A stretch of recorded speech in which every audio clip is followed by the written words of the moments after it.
Welcome to the Irlandia weekly news. Main news stories over the past week have included: President Duda vetoes the so-called Lex TVN, citing concerns for relations with the United States. Poland takes over the chairmanship of the Organisation for Security and Cooperation in Europe for 2022. The Border Guard awards contracts for the building of the new security wall on the border with Belarus.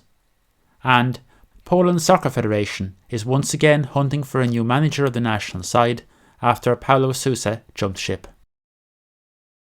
In a major development between Christmas and New Year, on December 27th, President Andrzej Duda announced that he was vetoing the so-called Lex TVN, the bill earlier passed by the Sejm designed to tighten the rules on foreign media ownership in Poland.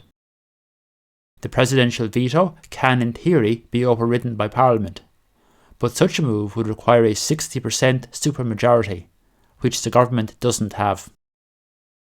Both the United States and the Discovery-owned TVN24 television station, seen as the target of the proposed law, welcomed Duda's move. The President told a press conference that, "I refuse to sign the bill, and am returning it to the Sejm to be reconsidered. This means I am vetoing the legislation." Duda said that one of his reasons was a concern that the proposed law could violate a treaty with the US on economic and trade relations. He had also previously stated that takeovers of foreign-owned media groupings should occur on the basis of market terms, not with forced solutions.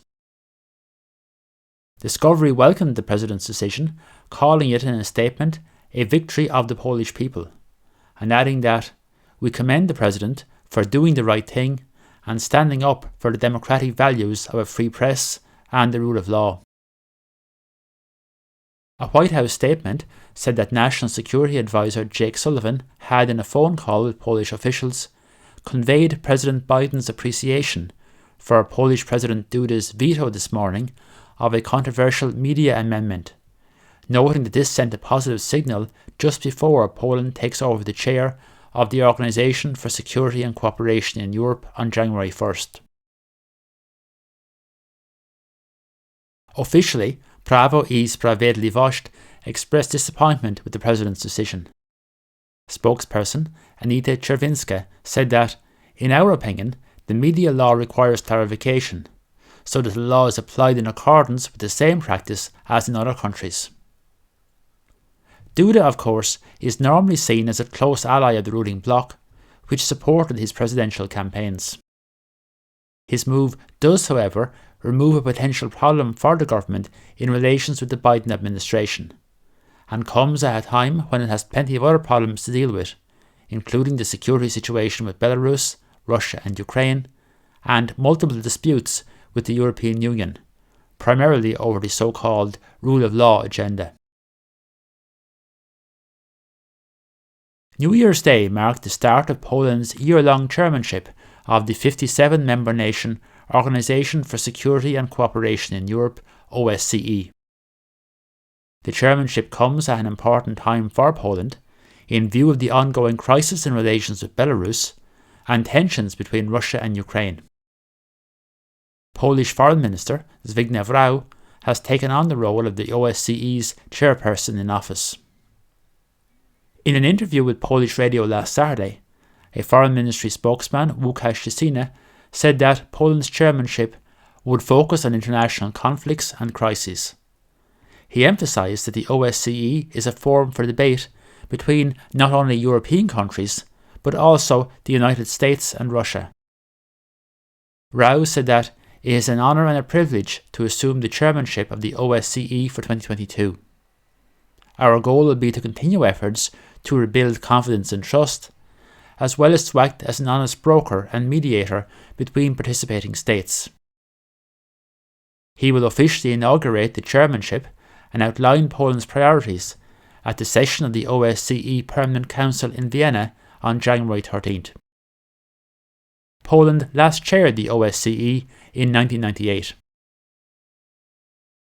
At a joint press conference in Warszawa with the Deputy Head of the Border Guard on Tuesday, Maciej Wąsik, the Secretary of State in the Ministry of the Interior and Administration, announced that the government has signed agreements with several Polish companies to build a planned security wall along the country's border with Belarus.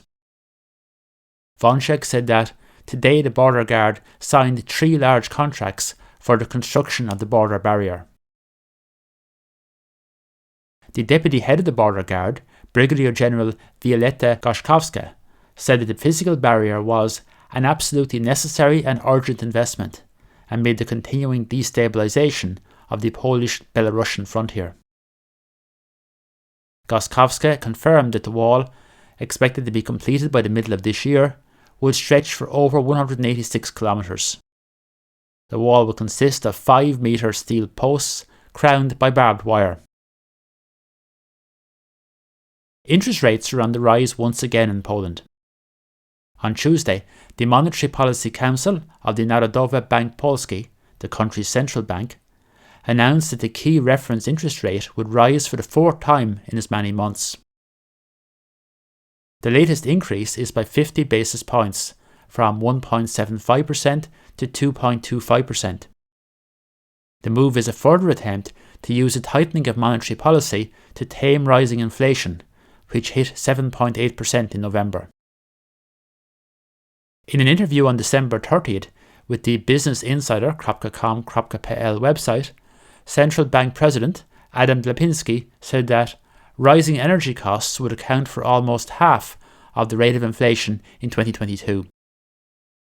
He said that the bank expects inflation will average 7.6% next year, up from an average of 5.1% in 2021, with the monthly rate peaking at 8.3% in June and then falling back to 6.2% by December.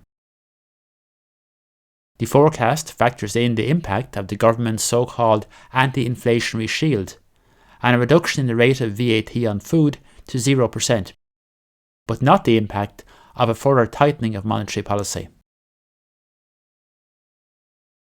A one-time allowance designed to compensate the poorest households in the face of rising inflation came into operation on Tuesday. The benefit is aimed at households with an average monthly income under 1,500 zloty, or 2,100 zloty in the case of a single-person household. Payments, dependent on household size, will range from 400 to 1,150 zloty. On Monday, spokesperson Piotr Müller said the government is planning new measures to ease the impact of rising gas and electricity prices. He blamed the rise in prices on 2 factors: what he termed gas blackmail by Russia, with the potential upcoming launch of the Nord Stream 2 gas pipeline, and the inefficient, ill-conceived policies of the European Union, allowing a market where the prices of CO2 emissions allowances are being manipulated. The Polish Football Association, Polski Związek Piłki Nożnej, PZPN, is once again searching for a new manager for the national team following the controversial departure of Paulo Sousa to take up a club job in Brazil. PZPN has commenced interviewing candidates. The president of the PZPN, Cezary Kulesza, said that applications were pouring in. He told the Sport.pl website in an interview published on Monday that, for now, we have to select a handful of candidates, maybe 4 or 5, with whom we are going to speak. There's speculation that one of the leading domestic candidates could be the former national team manager, Adam Nawałka. Kulesza said last week that the name of the new manager could be announced on January 19th. The appointment is urgent as the Polish side faces into a crucial series of games. Paulo Sousa's tenure, which had brought mixed results, came to an abrupt end when his contract was terminated by the PZPN last Wednesday, after the Portuguese native had asked to leave by mutual consent. Confirming press speculation in the run-up to his departure, Sousa has since taken over as manager of Brazilian club side Flamengo Rio de Janeiro. 3 days earlier, on December 26th, Kulesza tweeted that Sousa had asked to leave and described his actions as extremely irresponsible and inconsistent with his earlier declarations. The Twitter posting said that, "Today I was informed by Paulo Sousa that he wants to terminate the contract with PZPN by mutual agreement because of an offer from another club. This is extremely irresponsible behaviour, inconsistent with the trainer's earlier declarations. Therefore, I firmly refused. Poland faces a crucial World Cup playoff spot fixture against Russia in Moscow on March 24th. If Poland win, the team will play either the Czech Republic or Sweden at home on March 29th for a place in the finals in Qatar. That's all for this week.